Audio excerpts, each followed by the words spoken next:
McGinty, an Irishman of note, fell into a fortune and he bought himself a goat.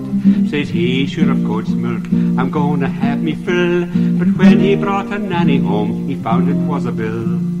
All the young ladies who live in Killaloe are all wearing bustles like their mothers used to do. They each wear a bolster beneath their petticoat and leave the rest to Providence and Paddy McGinty's goat. Mrs. Brock to her daughter says, listen, Mary Jane, who was a lad you was coddling in the lane? He'd long waddy whiskers a-hanging from his chin. 'Twas only Pat McGinty's goat, she answered with a grin. Then she went away from the village in disgrace. She came back with powder and paint upon her face. She'd rings on her fingers and she wore a sable coat. You bet your life she didn't get those from Paddy McGinty's goat. Now Nora McCarthy, the knot was going to tie. She washed out her trousseau and she hung it out to dry. Along came the goat and he saw the business of white and chewed up all her father laws upon her wedding night.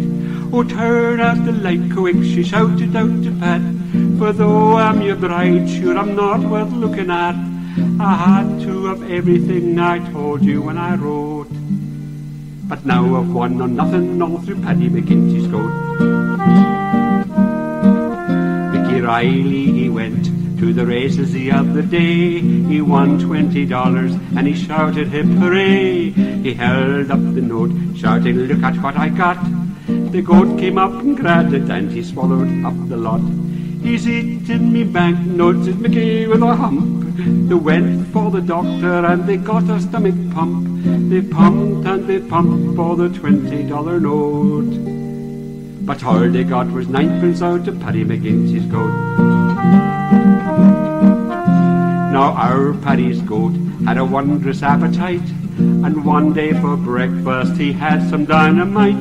A big box of matches he swallowed all serene. Then he went and swallowed up a quart of paraffin. He sat by the fireside, he didn't give a hang. He swallowed a spark and exploded with a bang. So if you go to heaven, you can bet a $1 note that they ain't away the whiskers on his Paddy McGinty's goat.